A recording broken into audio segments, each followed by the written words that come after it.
Il est 11 h dans le premier arrondissement de Paris. L'atelier d'une grande maison de lingerie française bat son plein. Les modélistes font des allers-retours entre l'atelier et leur poste pour corriger les éventuelles erreurs que les mécaniciennes modèles leur signifient sur leur gamme de montage. Les machines à coudre vrombissent, les allées et venues des stylistes situés à l'étage au-dessus ne cessent. Nous sommes en pleine période de collection, alors que l'une d'entre elles s'achève, une autre démarre tout juste, créant un méli-mélo de couleurs, de matière et d'effervescence au 4e étage de ce bâtiment. Je vous propose dans ce podcast de plonger dans les ateliers de couture de lingerie. Comme vous le savez, j'ai travaillé pour différentes maisons, toutes aussi luxueuses les unes que les autres, que ce soit pour de la grande distribution ou pour leurs propres canaux de distribution. J'ai eu la chance de découvrir pendant 5 belles années l'intérieur des ateliers de couture. Et aujourd'hui, beaucoup me demandent mais comment ça se passe? Alors aujourd'hui, je vais tout vous révéler. Je vous souhaite une belle écoute. Je m'appelle Guillemette et vous écoutez Les Vulnérables Dessous, un podcast où je vous emmène dans les coulisses de la création de lingerie en vous partageant mes doutes, mes échecs, mais aussi mes victoires. Un espace dans lequel la vulnérabilité se fait audace et les faiblesses deviennent force. Bonjour tout le monde, j'avais envie d'un nouveau format de podcast, de vous proposer autre chose, un autre sujet que l'entrepreneuriat et j'avais envie de répondre à cette question. Mais comment ça se passe dans les ateliers de couture? Comme je vous l'ai dit en introduction, j'ai travaillé dans plusieurs ateliers, donc je peux vous en parler. Et ici, je vais vous parler de différentes expériences que j'ai eues dans différents ateliers. Donc ça ne concerne pas forcément une seule marque, mais bien plusieurs. Et j'aimerais vous montrer les coulisses, en vous expliquant ce qui est plutôt positif et ce qui a été négatif, et vous faisant le bilan de pourquoi j'ai décidé d'arrêter par la suite de travailler pour les ateliers de couture. L'objectif de cet épisode est de vous donner un aperçu qui est authentique et assez nuancé de l'environnement créatif qu'il y a dans les ateliers, mais surtout basé sur mon expérience et ce que j'ai pu vivre. Bien entendu, si vous connaissez une personne qui travaille dans les ateliers de couture, ce n'est jamais la même chose en fonction des marques, du type de produit qui va être vendu, ainsi que du type de distribution. Vous vous doutez bien que pour la haute couture, ce que je n'ai jamais encore pratiqué, ce ne sera pas forcément le même processus. Là, nous sommes vraiment dans un processus de production industrielle, donc pour des produits qui vont être ensuite fabriqués dans des usines. Ce que je vous propose, c'est de commencer par les points négatifs, comme ça on terminera sur une bonne note avec les aspects plus positifs d'un atelier de couture. Tout d'abord, un atelier de couture, c'est ce que l'on appelle un bureau d'études ou un bureau de création, ça dépend. Vous pouvez avoir un bureau de création qui est à Paris, mais avec un bureau d'études qui lui va être situé à l'étranger. C'est le cas notamment d'Etam, qui a un bureau de style et un bureau de création qui est situé, je crois, près de Clichy, mais tout le bureau d'études, lui, est, si je ne dis pas de bêtises, et là c'est à nuancer, qui je crois est en Asie. Or, vous avez plusieurs marques qui travaillent, elles, directement avec leur bureau et d'études et de création au même endroit. C'est d'ailleurs bien plus pratique, ça permet d'avoir l'atelier à côté du bureau de style, avec le bureau d'études qui, lui, est tout ce qui touche aux achats, à la logistique, à l'approvisionnement, etc. et à la conception du textile, donc des matières, qui sont toutes situées exactement au même endroit, à des niveaux qui peuvent être différents. Vous avez des marques par exemple comme Obad qui, elles, ont différents niveaux et chaque niveau correspond à des postes. Vous allez avoir l'informatique, le marketing, le commercial qui vont être au même niveau, le bureau de style qui, lui, est, je crois, son seul et unique niveau avec des salles de présentation, des showrooms. Vous avez le bureau d'études, donc qui compose les achats, l'approvisionnement et l'atelier de fabrication des maquettes au même étage, et tout est dispatché comme ça avec différents étages et une harmonie entre les différents services qui travaillent les uns avec les autres.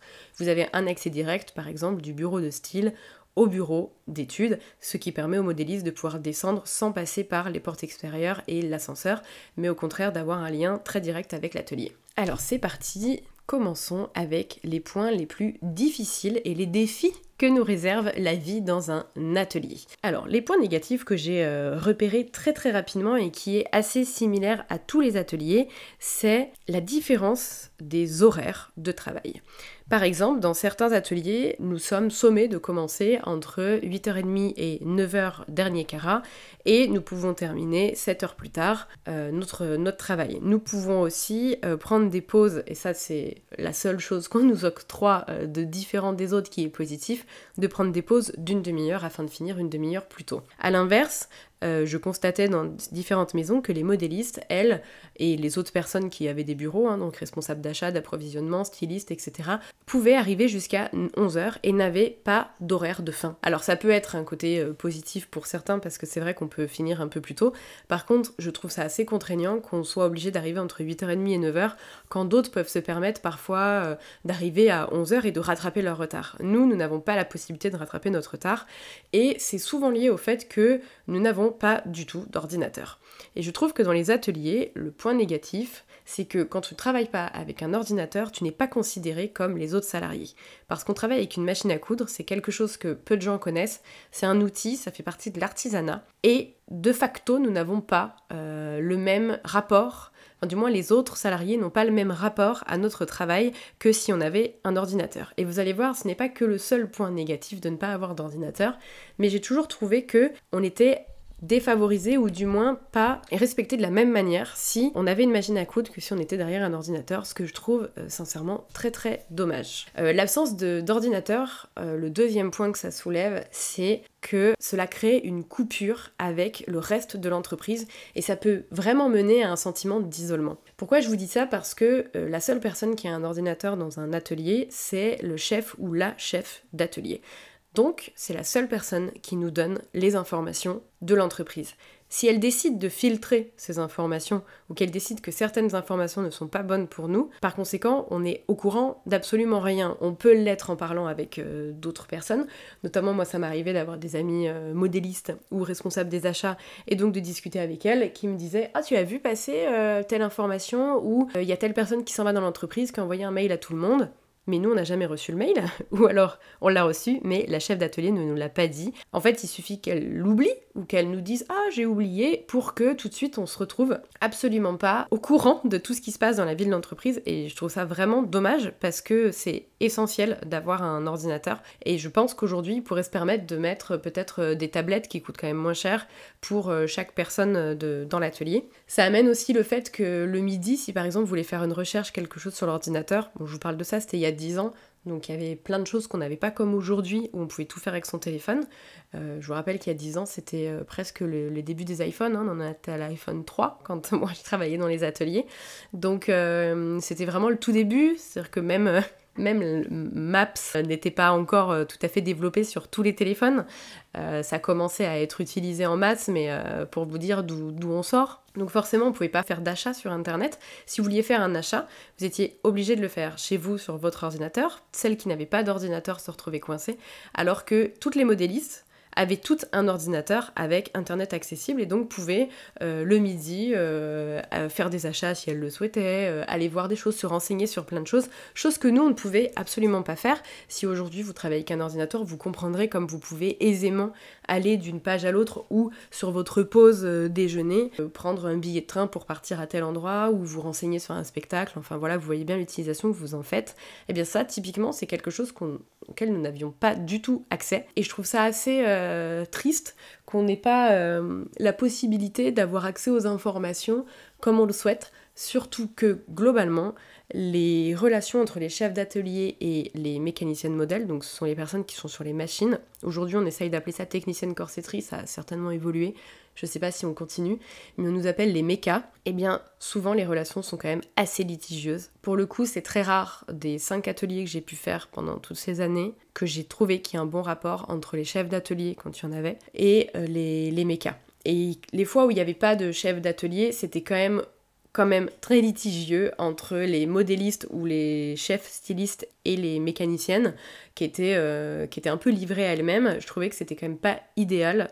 Donc quand c'est cette personne qui doit filtrer vos informations, vous vous doutez que c'est quand même pas pratique. Et encore plus que souvent le seul ordinateur dont on dit qu'on peut disposer est vraiment en plein milieu d'une pièce où tout le monde peut passer derrière et voir ce que vous faites, donc c'est absolument pas discret. Tout ce que vous faites, tout le monde va être au courant, parce que c'est en plein milieu d'une énorme pièce où tout le monde a accès, où tout le monde passe. Et il faut que ce soit le moment où la chef, elle, a décidé de vous laisser la place. Donc si vous n'êtes pas en bon rapport avec elle, c'est compliqué. Alors que normalement, vous devriez avoir accès comme tous les autres salariés, puisque vous êtes censé être payé comme tous les autres salariés et avoir les mêmes avantages. Donc ça, c'est quelque chose que j'ai constaté au fur et à mesure des ateliers que j'ai pu faire et qui m'a vraiment chagrinée, parce que je trouve qu'on n'est vraiment pas traité à la même valeur que les autres employés, et surtout parce que en fait on travaille avec une machine toute la journée et non pas un ordinateur, et je pense qu'il ne devrait pas y avoir de distinction entre les deux. Le deuxième point négatif, je rebondis sur la relation avec le chef ou la chef d'atelier. Malheureusement, cette personne a souvent le mauvais rôle, c'est-à-dire qu'elle est en sandwich entre la pression des chefs modélistes, de ses supérieurs, du marketing, des responsables des achats, et les mécaniciennes, et souvent c'est quand même une personne qui essaye plus de plaire à ses chefs que de plaire aux personnes avec qui elle est dans l'atelier toute la journée. Donc elle a tendance à nous mettre une énorme pression, que ce soit pour la cadence, que ce soit pour la réussite, que ce soit pour plein d'autres choses, ou même pour nous-mêmes, notre propre santé par exemple au travail. Elle a tendance à plus vouloir faire plaisir à ses chefs que de s'occuper de la dizaine de mécaniciennes qu'elle peut avoir sous ses ordres. Quand on est manager par exemple et qu'on est dans une entreprise, qu'on a un service avec plusieurs personnes sous ses ordres, je présume que c'est exactement la même chose. Il faut juste noter que dans les ateliers, il y a une grande mixité et que souvent on a des personnes qui viennent d'Asie ou du Maghreb ou d'Europe de l'Est qui parlent très mal français et pour qui c'est aussi très compliqué de se faire comprendre, de se faire entendre, d'exprimer leur point de vue et qui, je trouve, en pâtissent de temps en temps parce qu'elles ne sont pas suffisamment écoutées ou alors le ou la chef d'atelier n'y accorde pas trop d'importance parce que ça va lui demander trop d'efforts pour par la suite transmettre le message en question à ses supérieurs. Je trouve que du coup j'ai quand même assisté à pas mal de scènes où je me dis bah non en fait il faut pas traiter les gens comme ça. Moi je sais m'exprimer, je sais faire passer mon message. Donc forcément, arrivé à 5 ans de travail dans les ateliers, j'avais décidé de plus me laisser faire, ce qui m'a créé beaucoup de points de discorde avec la chef d'atelier en question du dernier atelier que j'ai fait. C'est ce qui a fait que d'ailleurs j'ai pas été reconduite par la suite et que j'ai pas continué à travailler dans les ateliers, mais parce que je trouvais qu'il y avait une injustice totale, que la chef d'atelier voulait vraiment plaire à sa responsable à elle, plus que nous plaire à nous avec qui elle travaillait, et donc elle était particulièrement injuste avec nous, et qu'elle faisait par contre des courbettes pas possibles à la responsable du dessus. Je l'ai observé dans d'autres ateliers, mais j'étais restée moins longtemps, donc je peux pas non plus l'affirmer, mais c'est vrai que dans celui-ci, j'ai eu des moments assez inouïs où je lui ai vraiment crié dessus, mais parce que c'était totalement irresponsable. Ensuite, le troisième point qui est un peu lié, c'est le fait que souvent les responsables d'atelier, ce sont avant des personnes qui, comme moi, comme toutes mes collègues, étaient simplement mécaniciennes ou mécaniciens modèles, parce que ça arrive que ce soit les hommes les chefs d'atelier des fois. Et du coup, ce sont des personnes qui en réalité n'ont aucune formation de management, ne savent pas du tout comment faire, se retrouvent avec des responsabilités, à être plus derrière un ordinateur qu'elles parfois elles ne savent même pas gérer, et qui essayent tant bien que mal, et leur position n'est vraiment pas facile, mais à la fois d'avoir un rôle de management, et à la fois de plaire à leurs supérieurs, et de travailler sur Excel toute la journée, et de répondre à des mails. Moi je me souviens justement de cette fameuse responsable, je comprenais pas qu'elle soit à cette place-là. Je sais pourquoi elle y était, parce qu'elle était tellement docile que c'était facile, tous ses supérieurs pouvaient faire tout ce qu'ils voulaient d'elle, et ensuite elle faisait le maximum pour faire appliquer les règles, quitte à se disputer en permanence et à être en froid avec toute son équipe. Donc elle était tellement malléable que ça lui portait préjudice avec son équipe qui ne lui accordait absolument aucun crédit, alors qu'en réalité c'est une excellente mécanicienne qui avait un niveau dingue sur la machine, qui m'a appris énormément de choses en couture, et qui aurait dû rester à cette place, qui aurait été bien plus heureuse d'ailleurs, parce qu'elle aurait été appréciée de tout le monde et qu'elle aurait fait un travail qu'elle aime. Or là, elle a été mise en sandwich et elle était la pauvre tranche de jambon qui essaye tant bien que mal de faire en sorte que les tranches de pain s'entendent entre elles. Et c'est une métaphore vraiment pas sexy que je vous ai faite. Je comprends pourquoi les responsables font ça, parce qu'ils y trouvent un intérêt. Malheureusement, je trouve que d'un point de vue stratégique, ça ne fonctionne pas, puisque ça ne fait que liguer l'équipe d'un manager contre son manager qui lui n'a jamais eu de formation et qui en fait passe ses journées à endurer et à subir son non-management et le mécontentement de part et d'autre. Étant donné qu'on n'est pas dans un service habituel mais qu'on est plutôt dans un atelier, on ne prend pas le problème de la même manière que si on était dans un service de marketing par exemple, où on aurait un responsable marketing qui lui a certainement eu des formations, qui lui sait déjà travailler avec l'outil notamment l'ordinateur avec lequel il va travailler. Alors je sais que c'est pas le cas dans toutes les entreprises, mais j'ose espérer quand même que ça arrive le plus souvent. Et là, on était vraiment sur une personne qui n'avait jamais utilisé d'ordinateur. Donc je vous laisse imaginer à quel point elle était en inconfort total et à quel point moi je trouvais ça insupportable d'avoir une responsable à qui on devait apprendre comment faire copier-coller, à qui on devait apprendre à utiliser un Excel, qui se retrouvait juste dépassé tous les jours. Mais je suis restée 1 an et demi, je peux dire que pendant 1 an et demi, je l'ai vu galérer tout le temps. Donc ça, c'est le troisième point, c'est que souvent on a au-dessus de nous des personnes qui en fait ne sont absolument pas à leur place, et donc ça crée des désaccords et des litiges terribles entre tous les protagonistes d'un atelier. Ensuite, le dernier point négatif dans un atelier, c'est ce qui va aussi être un point positif par la suite, c'est la jungle. Quand je vous dis que c'est la jungle, c'est un peu comme si vous étiez avec une famille toute la journée. Je m'explique. Quand je suis arrivée dans le dernier atelier pour lequel j'ai travaillé, le premier jour, je me suis dit d'avance, tu sais comment ça se passe, tu sais que c'est la jungle, il faut que tu affirmes ton caractère parce que si tu te laisses marcher dessus, tu vas tout le temps te laisser marcher dessus. Toute la journée, il y a la musique dans l'atelier. Vous parlez, vous dites tout ce que vous voulez à voix haute. Comme vous passez la journée à vous déplacer dans l'atelier, à aller d'une machine à l'autre, à vous lever, etc., et vous devez peut-être comparer avec vous quand vous êtes entre la surjuteuse et la machine, forcément, on parle tout à voix haute, on s'alpague en permanence, on rigole à voix haute, vous voyez, c'est vraiment une ambiance très très joviale. Dans les autres bureaux, c'était beaucoup plus cloisonné, chacun avait ses écouteurs, écoutait sa musique, les gens parlent à peine, rigolent à peine, un peu comme peut-être des bureaux que vous connaissez, les interactions sont limitées. Et bien nous, imaginez que c'est totalement l'inverse. C'est vraiment, celles qui ont participé au séjour couture avec moi, c'est exactement ce qui se passe pendant les séjours couture. En fait, on parle à voix haute, tout le monde discute les unes avec les autres, on rigole, il y en a qui des fois se crient dessus, il y en a qui se parlent, enfin voilà, il y a vraiment de tout. Et donc forcément, quand vous arrivez dans un atelier, si vous vous faites écraser tout le temps, très vite, ça va saouler les gens, et très vite, on va vous manger. Et c'est pas l'idée. Donc je suis vraiment arrivée ce jour-là en me disant, ok, tu travailles pour telle marque, t'as toujours idéalisé de travailler pour eux, mais par contre tu vas pas te laisser avoir. Et il y a ma responsable d'atelier qui me présente à tout le monde. Bonjour, je vous présente Guillemette. Et là, tout le monde me dit, hein, quoi, Guillemette? Ah, c'est bizarre.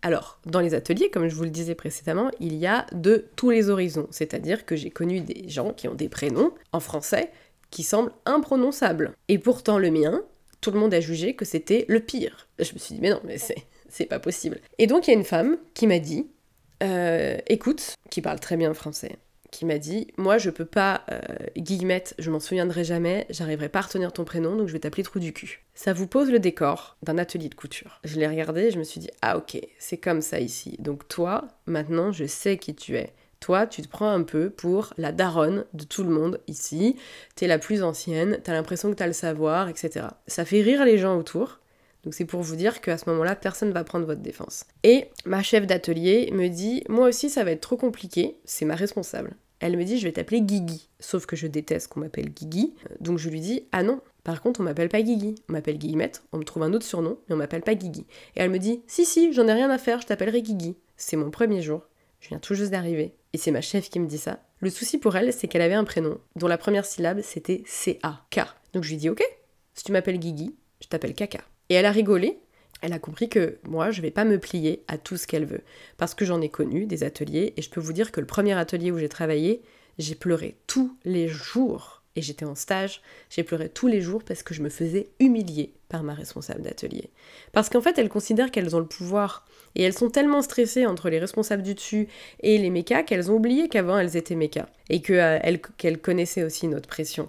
Et au lieu de peut-être demander à réformer l'organisation de l'entreprise, elles préfèrent faire jouer la terreur. Donc c'est un rôle qui leur va pas parce que ça les détruit au jour le jour. Elles stressent énormément, elles sont appréciées de personne, mais elles ont 10 nanas sous leurs ordres qu'elles voient toute la journée et qui parlent toute la journée d'elles à voix haute. Pour autant, elles préfèrent humilier ces personnes-là plutôt que se rebeller à un tantinet contre les chiffres que leur imposent les responsables commerciaux. Je pense que ça m'a permis de montrer mon caractère aussi et de m'affirmer beaucoup plus dans le travail et d'arrêter de m'asseoir sur les réflexions. Toute la journée, vous êtes avec des personnes qui vous parlent comme ça. Ça peut être vous êtes sur une machine et la personne elle se dit maintenant tu dégages, c'est à moi. Et c'est dur, vous voyez, quand on arrive, vous imaginez si vous arrivez devant votre ordinateur pour travailler, vous êtes en stage, et il y a quelqu'un qui dit tu vires de ton ordi, c'est moi qui l'utilise. Bah non, en fait, non. Et ensuite, vous savez que vous allez vous faire disputer par la responsable, qui peut clairement prendre votre culotte et dire c'est de la merde, et le jeter de son bureau. Mais ça m'est arrivé. C'est-à-dire que quand je vous dis que j'en ai pleuré, et que j'en ai vomi, c'est que tous les matins je prenais mon petit déjeuner. Une fois que j'arrivais sur le lieu de mon travail, je vomissais mon petit déjeuner de peur. À la fin de mon stage, ils ont voulu me reprendre 3 mois. J'étais en larmes, j'allais pas bien du tout. Je ne veux pas à la suite de ces 3 mois être reprise. Et je me souviens de ma chef d'atelier qui m'aboyait dessus devant ses responsables à elle en me disant « Bah j'espère quand même pas que c'est à cause de moi hein, que tu pars !» Mais j'étais tellement tétanisée, j'avais 21 ans, j'étais une toute petite tourterelle. Et je lui dis non. Et je lui avais inventé que c'est parce que ma grand-mère était malade que je pleurais et qu'il y avait un truc avec ma petite sœur, je sais pas quoi, pour l'amadouer et qu'elle me laisse tranquille. Et ça n'a pas du tout marché. Elle a continué à me faire la misère. J'ai refusé. Par la suite, il m'avait proposé un CDD de 6 mois. Et j'avais dit à ma mère, plus jamais je veux retourner là-bas parce qu'en fait, je ne peux pas travailler dans un endroit où tous les jours j'ai la boule au ventre, je ne peux pas. J'avais de l'eczéma partout et je pouvais même pas dire à l'entreprise, bah oui écoutez, la chef elle est horrible, personne s'était occupé de moi, tout le monde me voyait pleurer, tout le monde m'entendait vomir le matin, mais tout le monde s'en fichait, tout le monde savait qu'elle était odieuse, mais vraiment mais horrible cette femme, tout le monde s'était connu mais partout, même les écoles le savaient et pourtant ils m'avaient quand même envoyé là-bas, mais ils s'en fichaient parce que les responsables marketing et commerciaux avaient les objectifs qu'ils voulaient. Donc, ils continuaient. Autre anecdote aussi que j'ai dans les ateliers qui vous montre un peu les... Ça choque aussi beaucoup. Alors, j'en ai 2 autres. J'en ai une qui va vous étonner, c'était...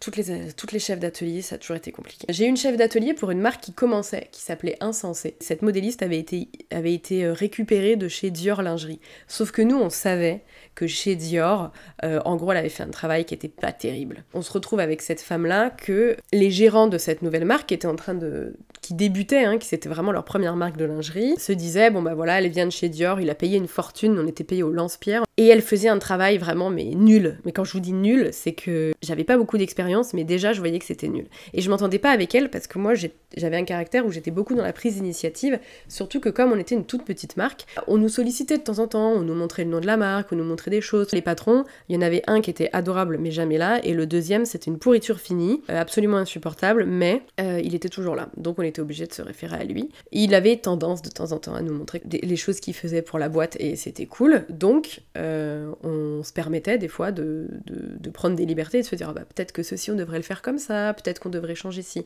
Sauf qu'elle, ça devait la mettre face à son incapacité, ça la saoulait parce qu'en plus j'étais vraiment pas la meilleure, mes 2 copines étaient meilleures que moi, donc moi j'étais meilleure pour manager que sur la machine à coudre. Et un jour, elle a décidé de me faire une crasse, une bonne crasse. Et vraiment, on en est à l'ère du harcèlement, je peux vous dire que là, c'était vraiment trop. Je me souviens pas de toutes, mais je me souviens de celle-là, parce que vraiment, je trouvais pas ça cool. Elle me propose d'essayer, comme souvent, le soutien-gorge et la culotte que je venais de faire pour voir les ajustements, un peu comme on fait avec les mannequins cabines. Donc, je me retrouve en sous-vêtements dans notre atelier, j'essaye les sous-vêtements en question, elle regarde le soutien-gorge, etc. Et à ce moment-là, nous avons donc la pourriture dont je vous parlais juste avant, qui est un des 2 responsables, qui doit passer, elle doit le voir dans le couloir, et elle lui dit « Ah, X, venez, j'ai fait les ajustements, etc.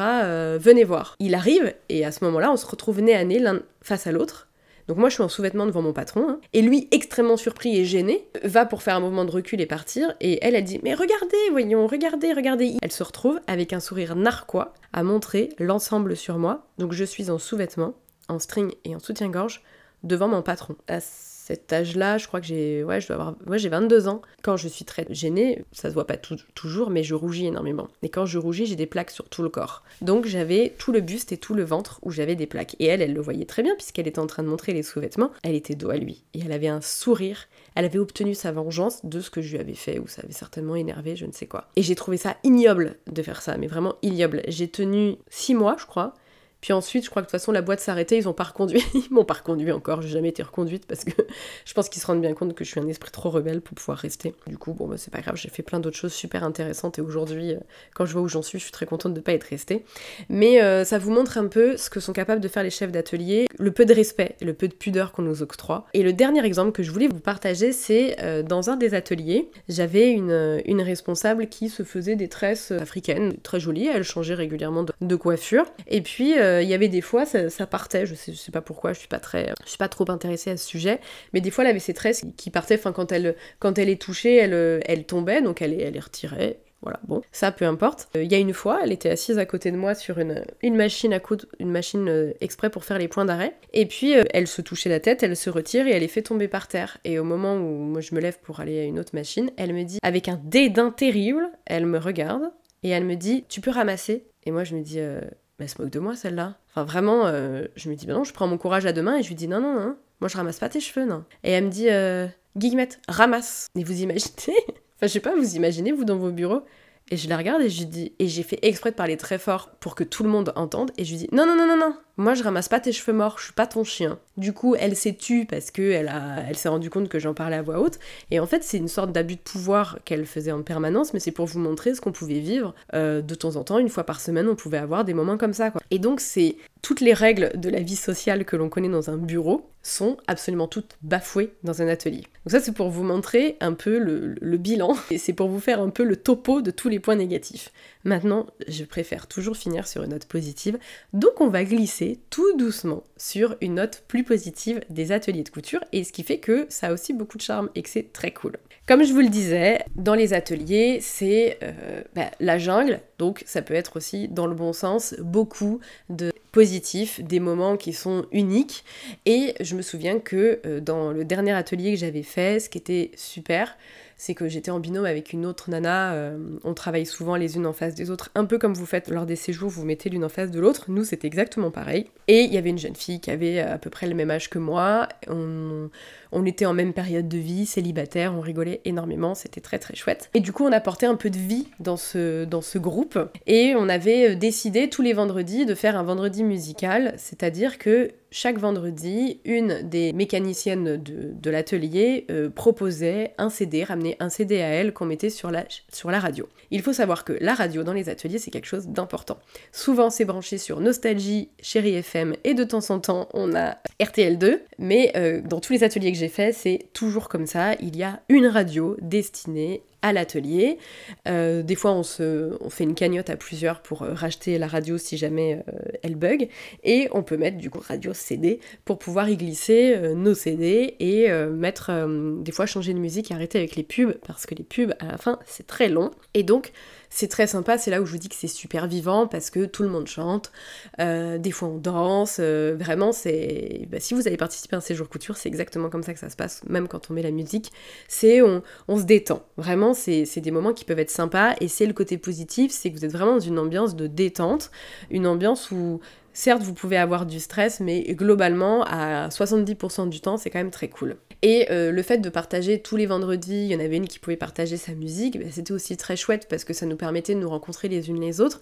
Et comme je vous le disais, il y en a qui sont issus de pays totalement différents, donc elles pouvaient apporter leur musique et nous faire découvrir. Et je trouvais que là, l'atelier prenait vraiment du sens, le fait qu'on ait créé ça. On ne prenait qu'une demi-heure pour manger. Et donc on mangeait assez vite, et ensuite j'apprenais à certains le Madison, celle qui, il y en avait notamment une, notre coupeuse, Khadija, qui avait besoin d'apprendre le Madison pour un mariage, donc je lui avais appris le Madison, et elle nous apprenait aussi d'autres danses, donc c'était vraiment très sympa d'avoir un peu un jour où c'était plus décontracté. Khadija nous ramenait du thé à la menthe le vendredi, et on avait aussi instauré le Friday Wear. Nous on avait l'avantage dans l'atelier de pouvoir venir habiller comme on voulait. Ce qui fait qu'on se lançait des défis, enfin surtout les filles, nous lançaient des défis à ma binôme et moi. La première fois, on avait décidé de venir tout en jogging pour vraiment faire le Friday Wear. On était venu avec la casquette, on avait vraiment accentué le concept, et on avait essayé d'entraîner un maximum de gens avec nous. Après, les gens ont commencé à le faire de moins en moins, donc on s'était dit, lancez-nous un défi. Donc on avait eu un défi où on était habillés comme des cagoles. Ensuite, on avait eu un autre défi, on devait porter un foulard. Donc on devait s'habiller comme on voulait, mais avec un foulard. Du coup, c'était très drôle parce que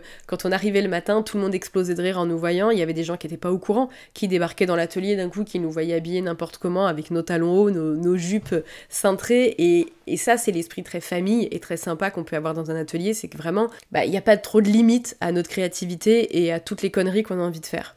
J'avais fait aussi un mur du bonheur, c'était un énorme mur, et à chaque fois qu'il y avait un truc drôle qui nous faisait rire, ou qu'il y avait quelque chose en particulier, on l'accrochait sur ce mur, et je l'avais pris en photo, il était vraiment trop chouette. On pouvait rire comme ça beaucoup, et vraiment l'avantage de ne pas être obligé de réfléchir derrière un ordinateur, ça vous permet d'avoir de bonnes interactions avec des gens, de pouvoir raconter des fois des histoires. En fait, souvent on raconte que des conneries, hein. Soit les filles elles font que se plaindre des garçons, et de leurs maris et de leurs enfants, soit on se raconte que des conneries, rit, et du coup on rigole bien. Et ça c'est vraiment un énorme point positif de pouvoir rire toute la journée à son travail. L'avantage aussi qu'on avait, c'est que comme on prenait qu'une demi-heure tous les jours, ça nous permettait de partir 1 heure plus tôt. Donc je me souviens que le vendredi, dans certaines boîtes, on finissait à 15h15. Et ça c'était incroyable parce que franchement, vous finissez à 15h15 le vendredi, vous avez tout votre vendredi après-midi, et ça c'était vraiment vraiment chouette. Je me souviens qu'il y avait des fois, c'était d'un coup concours de twerk. On était sur les machines, on se levait toutes, on faisait un petit bout de twerk chacune, enfin vraiment c'est vivant quoi. Si vous faites des moments de couture avec des copines chez vous, vous verrez bien que par moment vous vous arrêtez pour chanter, pour rire, pour dire une bêtise, et c'est exactement ça pendant les ateliers. Et ça, mine de rien, c'est quand même une ambiance de travail qui est méga cool, quoi. Ce qui était cool aussi, c'était du fait d'avoir des personnes qui viennent de tous horizons, parce que c'est enrichissant aussi de découvrir le parcours de chaque femme, comment elles sont arrivées là, pourquoi elles font ça, connaître aussi leur façon de faire, ce qu'elles trouvent étrange en France et autres. Ce qui est aussi super cool, c'est de pouvoir découvrir la nouvelle collection en avance. C'est vrai que là, les marques pour lesquelles je travaillais, c'était des marques qui étaient quand même très très cotées, du moins dans l'esprit de chacun, donc il y avait aussi une fierté de se dire je connais les futures collections, je sais ce qu'il va y avoir dans un an, c'est moi qui ai participé. Je me souviens que je faisais beaucoup les shoots, parce que souvent ça ne demande pas de technique, donc c'est moi qui les faisais, mais c'est ce que j'adorais faire. Il fallait juste que le produit soit beau pour que sur les photos ce soit magnifique. Et une fois que vous avez fait tous les shoots, vous êtes vraiment fiers de voir tout ce que vous avez accompli en 2 semaines. Souvent, c'est des périodes aussi de rush intense, parce qu'on doit absolument avoir fini avant le shooting, sauf que c'est pas du tout le moment où les produits sont très très mis au point. Donc on essaye de faire un peu comme on peut, tout le monde fait des heures sup, et puis à la fin on voit tout ce qu'on a produit, et c'est vraiment cool. Et je me souviens que ma responsable d'ailleurs avait été, pour vous montrer un peu le mauvais management, on faisait une réunion par semaine, le lundi, et puis elle nous dit voilà, là on entame 2 semaines où vous pouvez faire des heures supplémentaires si vous voulez, parce qu'il faut absolument que dans 2 semaines les produits soient shootés. Sauf qu'en fait, elle a dit ce qui est compliqué, c'est qu'on va avoir plus de produits que d'habitude pour X raisons. Ok. Du coup, avec ma binôme, on se dit, on pourrait faire Koh-Lanta, équipe rouge, équipe jaune. On avait des énormes tableaux Velleda qui étaient disposés sur 4 immenses armoires, donc il y avait quand même beaucoup de place. On en avait réquisitionné une pour mettre tout ce qu'avait produit l'équipe jaune et l'équipe rouge. Et à chaque fois qu'il y avait une personne de chaque équipe qui avait réalisé un shoot, on le notait. Et comme ça, on voyait ce qu'on avançait. Et ça faisait une sorte de challenge, en fait, une compétition, en fait, entre les jaunes et les rouges. Et puis on rigolait, parce que moi, tous les matins, j'arrivais, je mettais un message pour mon équipe rouge. Je leur disais, allez les rouges, vous êtes les meilleurs aujourd'hui, vous êtes super, vous aurez le droit à un bonbon à la fin de la journée si vous avez fait tant de produits. Et donc, on s'était un peu improvisé manageuse toutes les deux, sauf qu'en fait, notre responsable n'a pas du tout apprécié, et je me souviens qu'un jour, on est revenu, tout était effacé. Et pourtant, on n'avait jamais été autant productif que pendant cette période. Et au lieu de se dire, c'est super, je pourrais reprendre l'idée ou utiliser ces 2 jeunes filles pour galvaniser un peu toutes les femmes qui sont blasées parce qu'elles sont là depuis 20 ans, eh bien non. Elle s'est dit, c'est pas mon idée, donc c'est nul, donc j'efface tout. Et je me souviens avoir été écœurée, et en fait ça a tellement dégoûté tout le monde, parce que toutes les autres modélistes s'étaient prises au jeu aussi de voir, parce qu'on est en proximité avec elles, et donc de voir un peu, elles voulaient soutenir leur poulain, on faisait des paris, enfin vraiment, c'était vraiment chouette sur tout le plateau. Et sur le plateau entier, il y a 40 nanas, donc vous imaginez, ça avait galvanisé tout le monde. Et elle a tout retiré, donc la production a été beaucoup plus lente, parce que c'était pire en fait, on était encore plus lente que si on n'avait rien fait. Donc je comprends pas trop son état d'esprit, mais bon. C'est pour vous dire qu'il y a une certaine liberté aussi qui est très très cool dans les ateliers, et que je dirais pas que ça me manque, mais il faut quand même pas oublier les aspects très positifs de travailler dans de telles circonstances. Si aujourd'hui je devais faire un bilan sur à la fois l'impact personnel et l'impact professionnel qu'a eu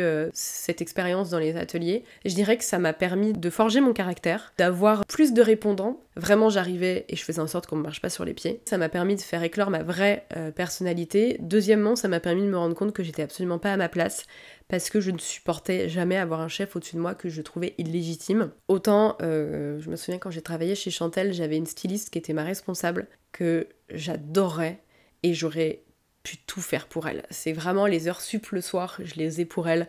Quand elle avait besoin de quelque chose, je le faisais pour elle, mais parce qu'elle était tellement humaine, tellement gentille. Elle avait vraiment un management qui était professionnel et axé sur l'humain.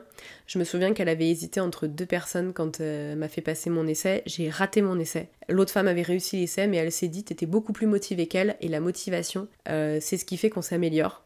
Et elle a eu raison parce que j'étais tellement motivée que j'ai eu envie qu'elle soit fière de moi tout le temps. En termes de compétences, j'aurais jamais appris tout ce que je sais sur la lingerie si j'avais pas travaillé dans ces ateliers-là, et surtout si j'en avais pas fait plusieurs. Parce que j'ai découvert plusieurs techniques, plusieurs façons de faire, et c'est super chouette de devenir polyvalent et d'être un peu le couteau suisse de la lingerie plutôt que celles qui sont restées 20 ans au même endroit et qui utilisent les mêmes matières depuis 20 ans. Et puis je me suis rendu compte que vraiment j'aimais pas ça, quoi. Que j'aimais l'idée, ce que ça provoquait quand je disais je travaille à tel endroit et je suis créatrice de lingerie, enfin du moins mécanicienne ou technicienne corsetterie. Les gens se disaient waouh, incroyable. J'aimais le fait d'avoir des sous-vêtements offerts à Noël quand on nous offrait des sous-vêtements, ou de pouvoir tester des sous-vêtements aussi quand on était en phase de test. Je trouvais ça super parce que du coup j'ai eu accès à des sous-vêtements qui sont absolument pas abordables à ma bourse, et du moins ni actuellement, ni à l'époque. S'il n'y avait pas eu le côté humain, j'étais vraiment pas épanouie, parce qu'en termes de salaire, on vous paye au ras des pâquerettes, et puis vous savez pas pourquoi on vous paye pas toutes pareil, alors que vous commencez tout en junior et vous avez toutes exactement la même expérience. Mais bon, on vous paye pas pareil, donc le jour où vous le découvrez, vous êtes un peu dégoûté. Et j'espère qu'aujourd'hui, ça a quand même un peu évolué en termes de respect et de communication, mais je suis pas sûre. Je sais qu'ils sont beaucoup en manque aussi, donc peut-être qu'avec les nouvelles générations, étant donné qu'il y en a beaucoup qui vont partir à la retraite, ils vont remplacer par beaucoup de jeunes générations et ça va changer les choses. Et je le souhaite parce que je trouve que c'est quand même le côté très négatif par moment les problèmes de communication et notamment les problèmes de management avec les responsables. Après, je regrette en aucun cas de l'avoir fait parce que ça a été de belles années, une belle expérience, j'ai pu découvrir ce que c'était et c'était quand même magique de travailler pour des marques de lingerie prestigieuses, de pouvoir de mêler à la fois l'industrie et l'artisanat, puisque nous ce qu'on fait c'est vraiment la partie plus artisanale. On n'est pas encore sur la production, hein, on n'est vraiment pas en usine, donc je suis contente d'avoir participé à ça. Je suis très contente quand je vois des modèles des fois qui passent sur Pinterest ou autre, de savoir que le modèle qui est en photo sur la mannequin, c'est moi qui l'ai cousu. Il y a une fierté qui est immense, ne serait-ce que pour ça, sincèrement, c'est génial d'avoir pu participer pendant plusieurs temps à ces collections. Voilà, je vous ai raconté pendant un bon bout de temps, mais j'avais plein de choses à dire, comment ça se passe dans les ateliers de couture, et si vous avez des questions, n'hésitez pas à me les partager, je serais ravie d'en reparler avec vous. N'oubliez pas, c'est encore une fois une discussion, les podcasts, donc n'hésitez pas à me parler et à me répondre juste en dessous. Je vous souhaite un très bon dimanche et on se revoit la semaine prochaine.